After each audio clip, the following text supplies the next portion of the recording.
The tension in Harlem's corner store was thick enough to cut with a knife. An elderly black woman stood frozen at the counter, her weathered hands trembling as a young white clerk pointed an accusing finger at her purse. The other customers had gone silent, sensing the danger crackling in the air like electricity before a storm. "I saw you slip that candy bar into your bag, lady," the clerk sneered, his voice dripping with contempt. "You people think you can just waltz in here and take whatever you want?" The woman's name was Margaret Johnson. She was 67 years old, had cleaned white folks' houses for 40 years, and had never stolen so much as a penny in her entire life.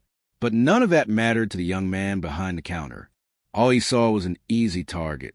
What the clerk didn't know was that Margaret Johnson had a son, and that son wasn't just any ordinary man walking the streets of Harlem. "Please, sir," Margaret whispered, her voice barely audible. "I paid for everything. Check your register."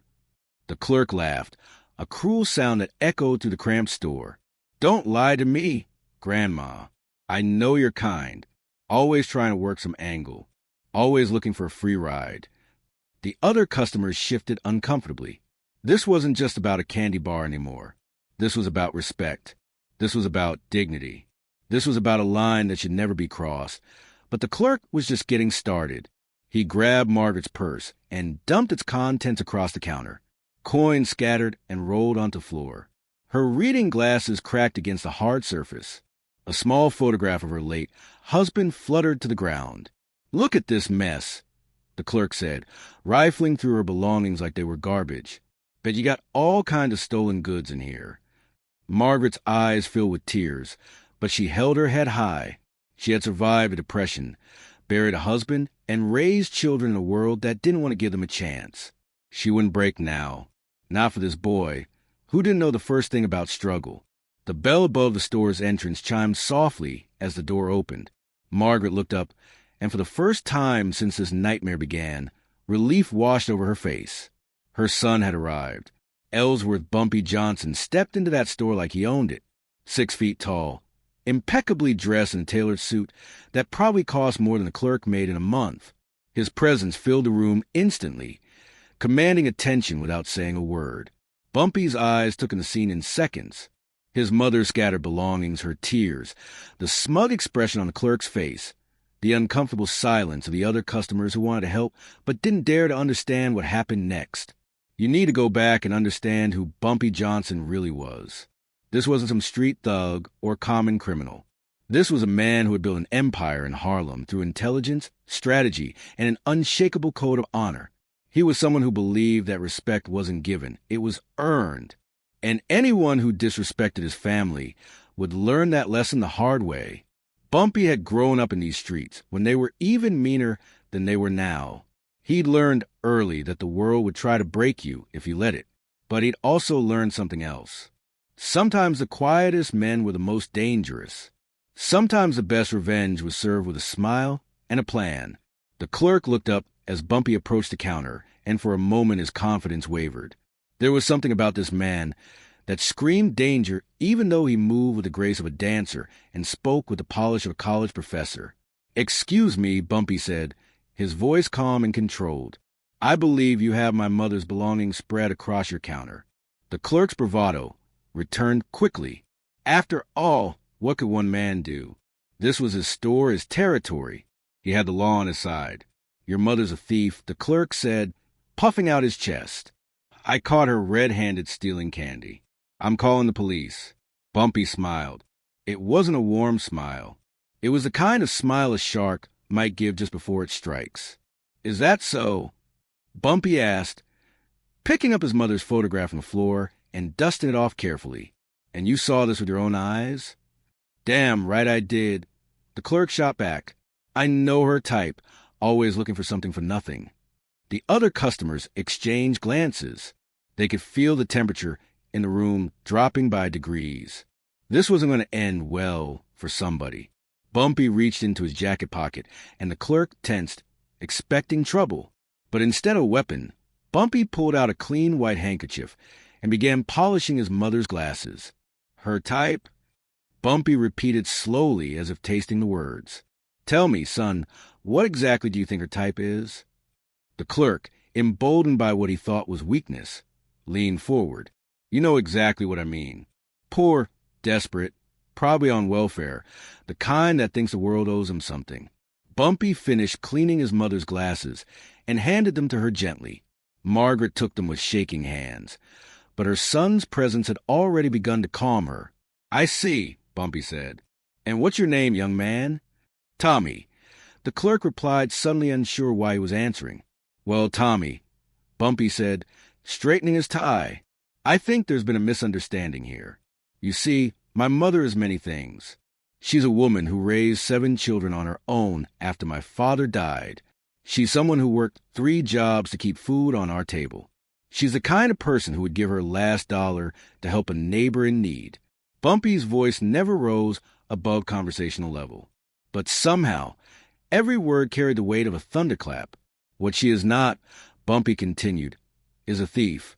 And what you are about to discover, Tommy, is that accusing her of being one was the biggest mistake of your very short career in retail. The clerk laughed nervously. Are you threatening me, pal? Because I got news for you. I don't scare easy. Bumpy tilted his head slightly like a predator studying its prey. Threatening you, Tommy? I think you've misunderstood the situation entirely. That's when the store's manager emerged from the back office, drawn by the commotion. He was a middle-aged Italian man named Mr. Torino. And the moment he saw Bumpy Johnson standing in the store, the color drained from his face, because Mr. Torino knew exactly who Bumpy Johnson was. And he knew that what happened the next few minutes would determine whether his store stayed open or became just another vacant building on Lenox Avenue. But what none of them knew yet, not Tommy, not Mr. Torino, not even Margaret herself, was that Bumpy Johnson hadn't just walked into that store by accident. He'd been watching. He'd been planning. And what was about to unfold would become the stuff of legend in Harlem, a story that would be told and retold for generations about the day someone made the fatal mistake of disrespecting Bumpy Johnson's mother. The game was about a change, and Tommy the clerk was about to learn why you never ever cross the wrong family in Harlem. Mr. Torino rushed forward, his face pale as fresh snow. He'd been running this corner store for 15 years, and in all that time, he'd learned one golden rule about Harlem. Some men you didn't mess with ever. Bumpy Johnson was at the top of that very short list. Mr. Johnson, Torino stammered, wiping sweat from his brow despite the cool autumn air. I didn't know you were here. Is there a problem? Tommy looked between his boss and this stranger, confused by the sudden shift in the room's energy. Mr. Torino, I caught this old lady stealing candy. I'm handling it. The manager's eyes went wide with horror. He grabbed Tommy's arm so hard the young man winced. You did what? I said I caught her stealing, Tommy repeated, his voice losing some of its earlier confidence. What's the big deal? It's just some old... Shut up. Torino hissed, cutting him off. Just shut up right now. But Bumpy raised his hand gently, a gesture that somehow commanded absolute silence from everyone in the store. When he spoke, his voice remained as calm as a summer evening, which somehow made it infinitely more terrifying. No! Please let the young man finish, Bumpy said, his eyes never leaving Tommy's face. I'm curious to hear what he was about to call my mother. Tommy's mouth opened and closed like a fish out of water. Something about the way this man spoke, the way he carried himself, the way even his boss seemed terrified. It was starting to dawn on him that he might have stepped into something bigger than he understood. I was just doing my job, Tommy mumbled. Bumpy nodded thoughtfully. Your job? I see. And tell me, Tommy, what exactly does your job description say about treating customers? 2. To serve them respectfully. Respectfully, Bumpy repeated, tasting the word. And you feel that dumping my mother's purse on the counter and calling her a thief falls under that category? Tommy looked at his manager for support, but Torino had gone even paler, if that was possible. The Italian man knew the stories. He knew what happened to people who crossed Bumpy Johnson. Not the Hollywood nonsense, but the real thing, the way problems just disappeared. Look, I'm sorry if I was rude, Tommy said, his bravado crumbling. But I know what I saw. She took that candy bar. That's when Bumpy did something unexpected. He smiled. Not the shark smile from before, but something warmer, almost grandfatherly. "Tommy, let me ask you something," Bumpy said, reaching into his pocket again. "How much does that candy bar cost?" 15 cents, Tommy replied, confused. Bumpy pulled out a roll of bills that could have choked a horse. He peeled off a 20 and placed it on the counter. "There, I've just bought every candy bar in your store. Does that solve your problem?" Tommy stared at the money.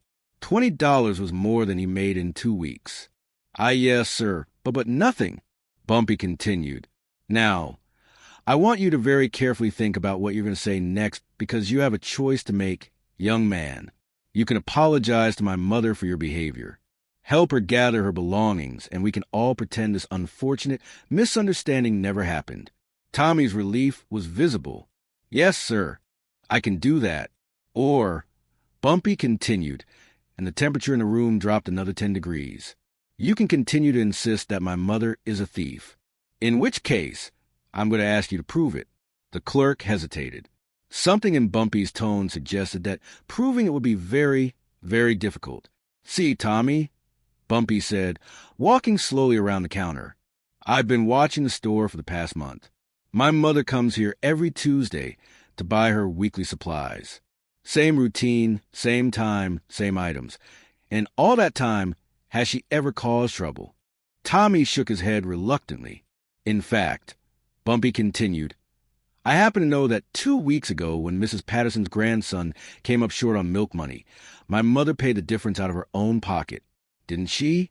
Tommy's eyes widened. He did remember that the old lady had quietly slipped him a dime when the kid couldn't afford his mother's groceries. "And last month," Bumpy went on, "when you miscounted the register and came up 40 cents short, who stayed after closing to help you look for the missing money?" Tommy's face flushed red. It had been Margaret Johnson. She'd spent an hour helping him search every corner of the store until they found the missing coins that had rolled under the counter. "Now," Bumpy said, his voice still deadly calm, "I want you to look at my mother. Really look at her and tell me again that she's a thief." Tommy glanced at Margaret, who stood quietly gathering her scattered belongings, her dignity intact despite everything that had happened. He couldn't meet her eyes. Maybe I made a mistake," Tommy whispered. "Maybe—" Bumpy's voice carried a hint of steel now. "Son, you didn't make a mistake. You made a choice. You chose to see an elderly black woman and assume the worst. You chose to humiliate her in front of strangers. You chose to treat her like she was less than human." The other customers had gone completely silent. Some looked ashamed for not speaking up earlier. Others seemed fascinated by this masterclass in controlled fury. "Please," Tommy begged. "I'm sorry. I'll apologize. I'll make it right." Bumpy studied him for a long moment. "You know what, Tommy? I believe you would if I let you." The young clerk's relief was short-lived as the full meaning of those words sank in. "But you see," Bumpy continued, "this isn't just about an apology anymore. This is about respect. This is about understanding that actions have consequences. And most importantly, this is about making sure this never happens again. Not to my mother, not to anyone else's mother." Mr. Torino finally found his voice. "Mr. Johnson, please. Tommy's just a kid. He made a mistake." But what, Mr. Torino?" Bumpy turned those cold eyes on the manager. "Are you telling me this is the first time something like this has happened in your store? Are you saying you've never noticed how certain customers get treated differently than others?" The manager's silence was answer enough. "I thought so." Bumpy nodded. "Which means this isn't just Tommy's problem anymore. This is your problem, too." Bumpy pulled out a business card and placed it next to the $20 bill. "Tommy, I want you to do something for me. I want you to take this card and visit the address on it tomorrow at noon." Tommy picked up the card with trembling hands. The address was in the nicest part of Harlem. "What's there?" Tommy asked. "A job interview," Bumpy replied. "My associate runs a moving company. Hard work, but honest work. The kind of job where you learn the value of treating people right." Tommy stared at the card. "I don't understand." "It's simple," Bumpy explained. "You're going to quit working here today, right now, and you can take that job, assuming you can prove you're worth the chance I'm giving you. But this is my job. I need this job." Bumpy's expression didn't change. "No, Tommy, you needed to think about that before you decided to humiliate my mother. Actions have consequences, remember?" The clerk looked desperately at his manager, but Torino was staring at the floor, unwilling to meet his eyes. "And if I refuse?" Tommy asked, though he already knew he didn't really have a choice. Bumpy's smile returned, and this time it was definitely the shark variety. "Well," he said softly, "let's put it this way. That job I'm offering you, it's the best offer you're going to get in this neighborhood. In fact, I have a feeling it might be the only offer you're going to get in this neighborhood." The implication hung in the air like smoke. In Harlem, when Bumpy Johnson said someone was unwelcome, they became unwelcome fast. Tommy's shoulders slumped in defeat. "When do I start?" "Tomorrow at noon," Bumpy replied. "Don't be late. And Tommy, the first month is probationary. That means you're going to work harder than you've ever worked in your life. You'll learn what it means to treat people with respect. And if you can't handle that, well, there are plenty of other neighborhoods in New York City." Margaret Johnson finished gathering her belongings and looked at her son. "Ellsworth," she said quietly, "that's enough." But Bumpy wasn't done. Not even close. Because what Tommy didn't know, what none of them knew, was that this little incident was about to spiral into something much bigger. Something that would involve the police, the city council, and changes that would echo through Harlem for years to come. The game had just begun, and Bumpy Johnson was about to show everyone why you never ever disrespect the wrong family.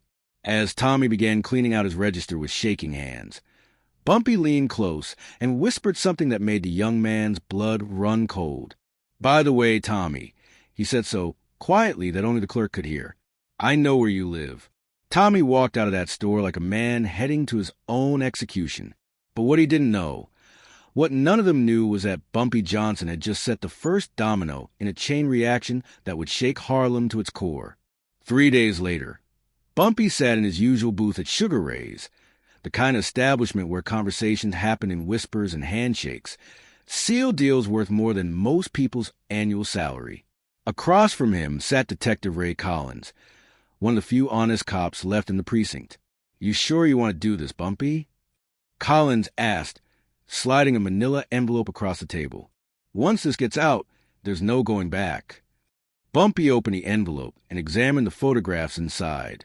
Clear shots of Tommy roughing up other elderly customers, Mrs. Washington getting her groceries scattered, old Mr. Peters being accused of shortchanging the register. 3 months of documented harassment, all captured by the new security camera Bumpy had quietly had installed across the street. "Ray," Bumpy said, his voice carrying the weight of experience, "some things are bigger than business.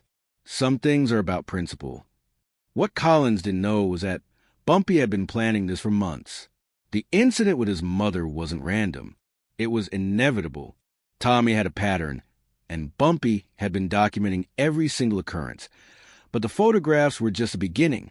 Bumpy's real strategy was unfolding 3 blocks away, where his associate Marcus Washington was having a very different kind of conversation with City Councilman Robert Sterling. "You understand what we're asking, Councilman?" Marcus said, placing a thick folder on Sterling's mahogany desk.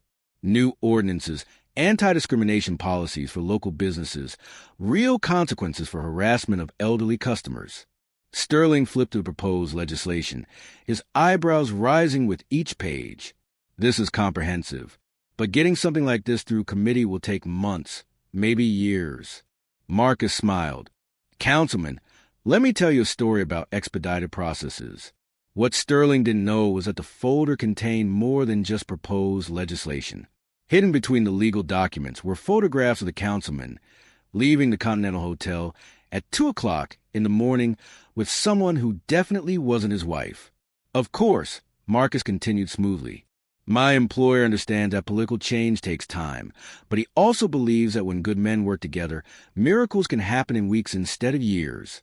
Sterling's face went pale as he spotted his own photograph peeking out from behind a legal brief. "I see what you mean about miracles." "Excellent," Marcus said, standing up. Mr. Johnson will be so pleased to hear about your sudden interest in expedited civil rights legislation. Meanwhile, across town, Bumpy's other lieutenant, smooth-talking Vincent Silk Morrison, was having tea with Mrs. Eleanor Hartwell, the society woman who owned half the commercial real estate in Harlem. I must say, Mrs. Hartwell, Silk, said, stirring his Earl Grey with practiced elegance, your tenants have been interesting to observe. Mrs. Hartwell, 73 and sharp as a tack, studied the young man across from her. She hadn't survived 40 years in New York real estate by being naive. What exactly are you suggesting, Mr. Morrison? Silk reached into his briefcase and pulled out a ledger. I'm suggesting that some of your commercial tenants might benefit from a refresher course in customer service, particularly as it relates to elderly and minority customers. Mrs. Hartwell examined the ledger. Page after page of documented incidents, timestamps, witness statements, a pattern of discrimination so clear that even a blind judge couldn't miss it. This is quite thorough, she admitted. Mr. Johnson believes in thorough documentation. Silk replied. He also believes in giving people opportunities to correct their mistakes before those mistakes become legal liabilities. Mrs. Hartwell understood perfectly. Discrimination lawsuits were expensive, messy, and very bad for business. What does Mr. Johnson propose? Mandatory sensitivity training for all customer facing employees, written policies prohibiting discriminatory behavior, and most importantly, consequences for violations. And if my tenants refuse, Silk's smile was as sharp as a razor blade. Mrs. Hartwell, I'm sure you're aware that Mr. Johnson has been quietly acquiring properties throughout the neighborhood. He's always looking for new locations for businesses that understand the value of treating customers with respect. The implication was crystal clear. Comply or watch your tenants get squeezed out by businesses that would. But Bumpy's masterstroke was still to come. 2 weeks after the incident at Torino's store, a letter arrived at the offices of the Amsterdam News, Harlem's most influential newspaper. The letter was typed on expensive stationery and signed simply, "A Friend of Justice." Editor-in-Chief James Mitchell read the letter twice before calling his best investigative reporter into his office. "Sarah," he said, handing her the letter, "I want you to look into this quietly." Sarah Chin read the letter, her eyes widening with each paragraph. It detailed systematic harassment of elderly customers throughout Harlem's commercial district. It provided specific dates, times, and locations. It named names. "This is incredibly specific," Sarah said. "Whoever wrote this has been documenting everything for months." "That's what concerns me," Mitchell replied. "People don't collect this kind of evidence unless they're planning to use it." What Mitchell didn't know was that the letter was just the opening salvo. Over the next week, Sarah would receive anonymous tips leading her to witnesses, photographs, and documents that would expose a pattern of discrimination so widespread it would shock even veteran civil rights activists. Back at Sugar Ray's, Bumpy was explaining his strategy to Detective Collins over coffee that had gone cold an hour ago. "You see, Ray, most people think power comes from fear. They're wrong. Real power comes from being useful to the right people at the right time." Collins nodded, though he wasn't sure he entirely understood. "Right now," Bumpy continued, "I'm useful to Councilman Sterling because I can solve his political problems. I'm useful to Mrs. Hartwell because I can prevent legal problems. I'm useful to the Amsterdam News because I can give them the story of the decade. And what do you get out of it?" Bumpy's smile was enigmatic.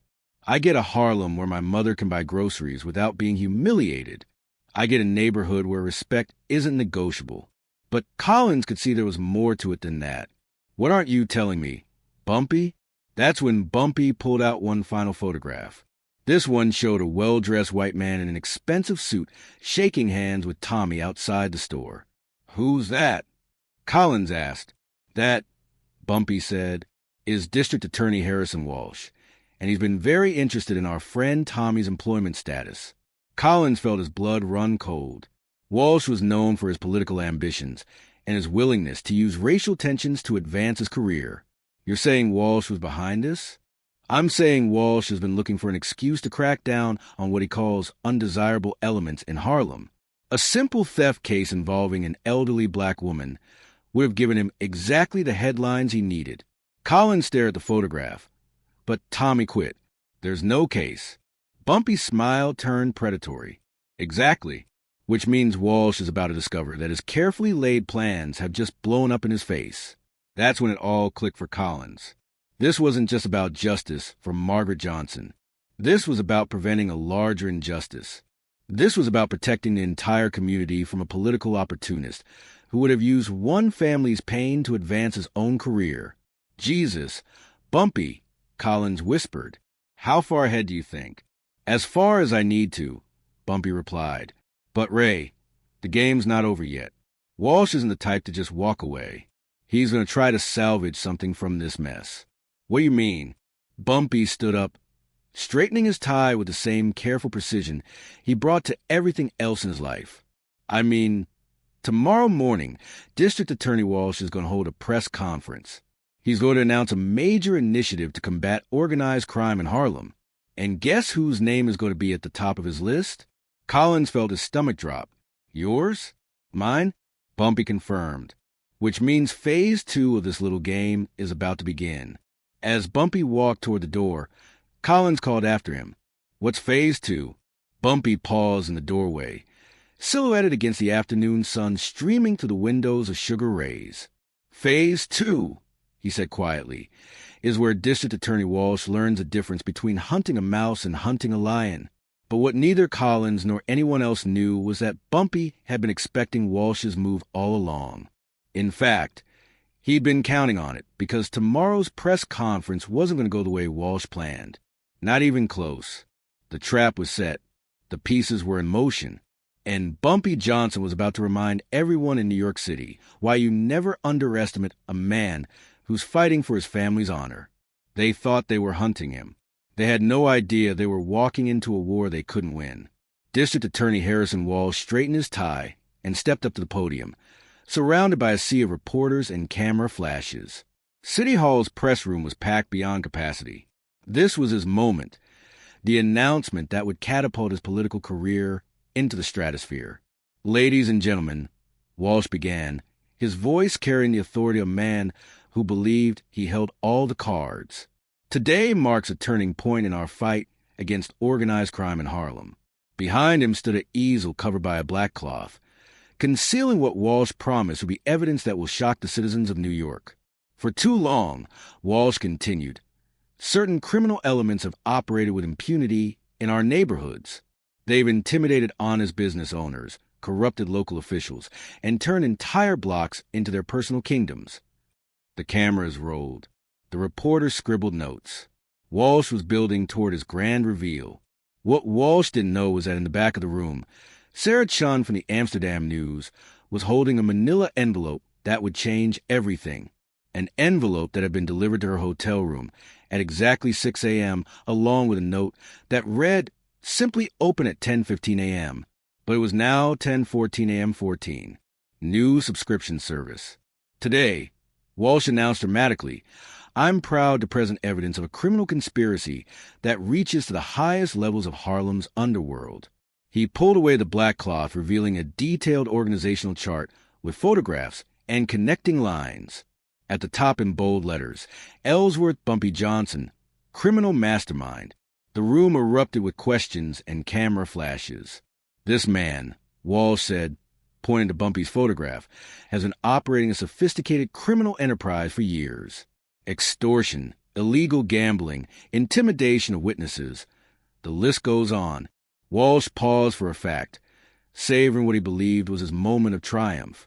In fact, he continued, just last week, Mr. Johnson was involved in an incident at a local grocery store where he threatened and intimidated a young clerk who was simply doing his job. That's when Sarah Chin opened her envelope. Inside were photographs that made her blood run cold. Pictures of Walsh meeting secretly with known criminals, financial records showing suspicious payments to his campaign, and most damning of all, a transcript of a recorded phone conversation where Walsh discussed using racial incidents to advance his political career. Sarah looked at her watch. 10:15 a.m. exactly. She stood up in the back of the room. Mr. Walsh, she called out, her voice cutting through the chaos. I have a question about your timeline. Walsh squinted into the bright lights, unable to clearly see who was speaking. Yes, you mentioned an incident at a grocery store last week. Are you referring to the incident where an elderly woman was falsely accused of theft and publicly humiliated? Walsh's confidence faltered slightly. Well, that's under investigation, but because Sarah continued, pulling out her notebook, I have witness statements here that paint a very different picture. According to multiple sources, the elderly woman in question, Mrs. Margaret Johnson, was a victim of harassment, not a criminal incident. The room went silent. Walsh could feel his carefully orchestrated moment slipping away. Furthermore, Sarah pressed on, I have evidence that suggests this incident was part of a larger pattern of discrimination against elderly and minority customers throughout the district. Walsh's face was turning red. That's not relevant to the criminal conspiracy I'm exposing here today, isn't it? Sarah asked, because according to my investigation, the criminal mastermind you're targeting today is the same man who helped expose this discrimination pattern.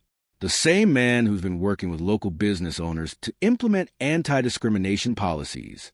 The reporters in the room began murmuring among themselves. This wasn't a story they'd expected to cover. That's when Detective Collins entered the room from a side door, carrying a briefcase and wearing the grim expression of a man about to end someone's career. Walsh spotted him immediately. Detective Collins, perfect timing. Please tell these reporters about the criminal activities you've witnessed. Collins approached the podium slowly like a man walking to a funeral.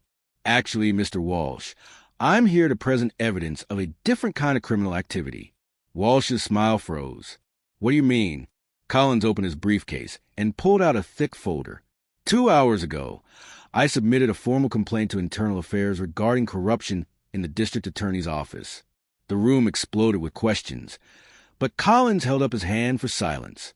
The complaint includes recorded conversations, financial records, and photographic evidence of a conspiracy to manufacture criminal cases for political gain. Walsh went white as a sheet. You can't be serious. This is some kind of setup, is it? Collins asked. Because I have a recording here of a conversation between you and convicted felon Mickey Torino, where you discussed paying him to create incidents that would justify increased police presence in Harlem. The reporters were frantically scribbling notes. Now, this was the story of the decade, but Collins wasn't finished. I also have bank records showing payments from your campaign fund to various individuals in exchange for false testimony against Mr. Johnson. Walsh grabbed the podium for support. His political career was imploding in real time, broadcast live on 3 television networks. This is impossible, Walsh stammered. How could you? When did you? That's when the back door of the press room opened and Bumpy Johnson walked in. He moved through the crowd like Moses parting the Red Sea. Reporters stepped aside instinctively, sensing they were witnessing something historic. Bumpy approached the podium with the calm confidence of a man who had orchestrated every moment of the past hour. Mr. Walsh, Bumpy said, his voice carrying clearly through the silent room. I believe you wanted to see me. Walsh stared at him in shock. How? How are you here? You should be in custody by now. Bumpy smiled that dangerous smile. Should I be based on what evidence? The evidence you manufactured? The witnesses you paid? The incidents you staged? I don't know what you're talking about, Walsh protested, but his voice was weak. Bumpy reached into his jacket and pulled out a small tape recorder. Then perhaps this will refresh your memory. He pressed play and Walsh's own voice filled the room. We need something big, Mickey. Something that will make these Harlem people look like the animals they are. A robbery, an assault, something that will get me headlines. The room erupted in chaos. Reporters shouted questions. Camera flashes strobed like lightning. Walsh stood frozen at the podium, watching his career die in real time. You see, Mr. Walsh, Bumpy said, his voice somehow audible above the chaos. You made one crucial mistake. You assumed I was just another street criminal you could manipulate and destroy. Walsh couldn't speak. He could barely breathe. But what you failed to understand, Bumpy continued, is that I've been playing this game longer than you've been alive. And in my game, the house always wins. Sarah Chun stood up in the back of the room. Mr. Johnson, do you have any comment on the charges that were about to be filed against you? Bumpy turned to address her and threw her the cameras that were broadcasting this moment across the city. "I have one comment," he said. "In Harlem, we take care of our own. We protect our families. We respect our elders. And when someone tries to use our pain for their political gain, we make sure they understand the consequences of that choice." Walsh finally found his voice. "This isn't over, Johnson. I'll find another way to know." Bumpy interrupted, his voice cutting like a blade. "It is over because in about 5 minutes, every major newspaper in the city is going to receive copies of everything Detective Collins just presented. Your corruption, your lies, your contempt for the people you swore to serve." Bumpy stepped closer to the microphone. "And tomorrow morning, those same newspapers are going to run stories about how the people of Harlem stood up to a corrupt prosecutor who tried to manufacture crimes for headlines. The reporters were loving every second of this. It was justice and drama and politics all rolled into one incredible story. But most importantly," Bumpy said, looking directly into the television cameras, "everyone in the city is going to know that Margaret Johnson, a 70-year-old woman who spent her life caring for others, was almost destroyed by a man who saw her pain as a political opportunity." Walsh slumped against the podium, defeated. His political career was over. His reputation was destroyed. His carefully laid plans had not just failed. They had backfired so spectacularly that he would be lucky to avoid criminal charges himself. As the reporters surged forward with questions, Bumpy walked calmly toward the exit, but just before he reached the door, he turned back one final time. "Oh, and Mr. Walsh," he called out across the chaos, "my mother wanted me to thank you." "Thank me?" Walsh asked weakly. "For what?" Bumpy's smile was pure satisfaction. "For reminding everyone in Harlem why family comes first and why respect isn't negotiable." As the door closed behind him, Walsh realized a horrible truth. He hadn't just lost this battle. He had started a war he never had any chance of winning. But the story wasn't over yet, because what happened next would turn Bumpy Johnson from a neighborhood legend into a symbol of justice that would inspire generations. The game was won, but the legend was just beginning. 6 months later, Harrison Walsh sat in a federal courthouse wearing an orange jumpsuit, his political dreams reduced to ashes. The corruption charges had stuck. Conspiracy, fraud, civil rights violations. The indictments read like a criminal mastermind's resume. But Walsh was no mastermind. He was just another small man who thought he could play a big game. The judge's gavel fell with finality. 25 years in federal prison. Walsh's wife had left him. His political party had disowned him. His law license was revoked. The man who had once dreamed of becoming governor would spend the rest of his productive years behind bars. A cautionary tale about the price of corrupting justice for personal gain. Meanwhile, 3,000 miles away in Los Angeles, a young screenwriter named Mario Puzo was reading newspaper clippings about the Harlem incident. Fascinated by the story of a man who had dismantled a corrupt prosecutor using nothing but intelligence, patience, and an unshakable moral code. Those newspaper clippings would eventually inspire characters and scenes that would change American cinema forever. But that's getting ahead of the story. Back in Harlem, the changes were already visible. The new anti-discrimination ordinances that Councilman Sterling had rushed through committee were working. Business owners throughout the neighborhood had implemented customer service training programs. Elderly shoppers could walk into any store knowing they would be treated with dignity and respect. Tommy, the young clerk who had started this entire chain of events, was finishing his 3rd month at Marcus Washington's moving company. The work was hard but honest. More importantly, Tommy had learned something that would stay with him for the rest of his life. Respect wasn't about fear. It was about recognizing humanity in every person you met. He still lived in the same neighborhood, still walked the same streets. But now, when he passed elderly black women on the sidewalk, he tipped his hat and said, "Good morning," not because he had to, but because he'd learned what it meant to be a man. One Tuesday afternoon, Tommy was helping Mrs. Patterson move to a new apartment when he saw a familiar figure across the street. Margaret Johnson was walking slowly toward the corner store, the same store where their paths had first crossed. Tommy excused himself and jogged across the street. "Mrs. Johnson," he called out Slightly out of breath, Margaret turned, her weathered face showing no recognition at first. Then her eyes widened as the memory came back. "You're the young man from the store," she said quietly. Tommy nodded, suddenly feeling like that scared kid again. "Yes, ma'am. I needed to apologize properly for how I treated you that day." Margaret studied his face for a long moment. She could see the changes, the humility, the genuine remorse, the hard-earned wisdom that only comes from real consequences. Apology accepted. She said simply. Tommy felt a weight lift from his shoulders that he hadn't even realized he'd been carrying. "Thank you, ma'am. And Mrs. Johnson, your son, he saved my life that day. I know that now." Margaret smiled, the kind of smile that contained years of experience and understanding. "My Ellsworth has always believed that everyone deserves a second chance, but only if they're willing to earn it." That evening, Bumpy Johnson sat in his study, reading the latest reports from his various business interests. The numbers were good. Better than good. Actually, the respect he'd earned from the Walsh incident had opened doors throughout the city. Legitimate businessmen wanted to partner with him. Politicians sought his counsel. Even the police treated him with a difference that bordered on reverence. But more importantly, the streets were quiet. The kind of quiet that came from understanding, not fear. People knew that justice was possible in Harlem.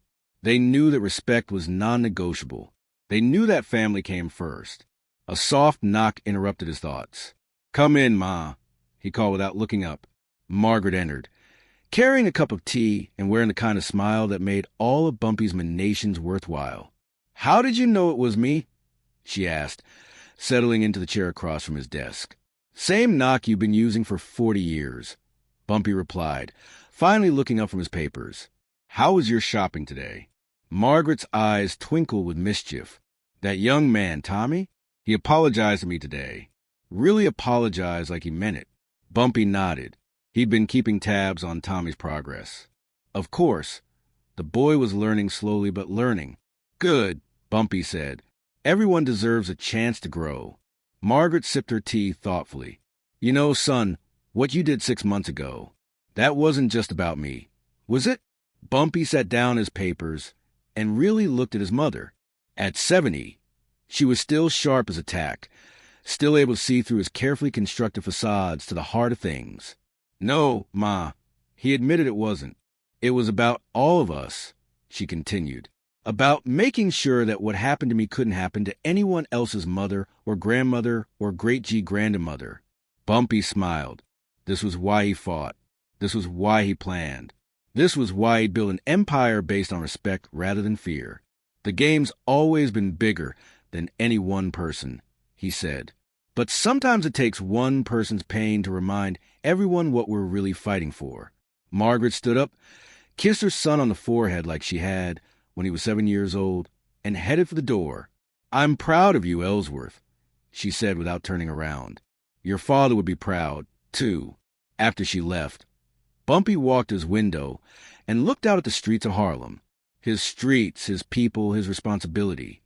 The incident at the corner store had started as a simple case of disrespect, but it had become something much larger. A statement about dignity, about justice, about the price of underestimating the wrong family. Years later, when historians would write about the Harlem of the 1960s, they would note this period as a turning point. The moment when respect became non-negotiable, the moment when the community realized it had the power to protect its own. They would call the beginning of a new era. But for Bumpy Johnson, it was simpler than that. It was just Tuesday afternoon, and his mother had gone grocery shopping without being humiliated. That was victory enough. The phone rang, interrupting his thoughts. On the other end, Detective Collins had news about a situation developing in Queens. Another family being threatened. Another injustice that needed addressing. Bumpy Johnson straightened his tie, put on his hat, and headed for the door. After all, the game never really ended. It just moved to the next board.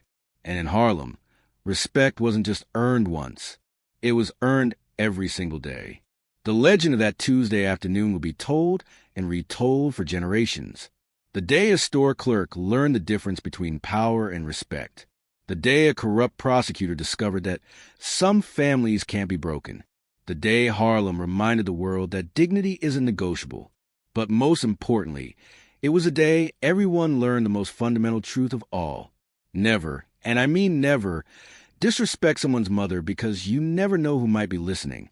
And you definitely don't want to find out what happens next.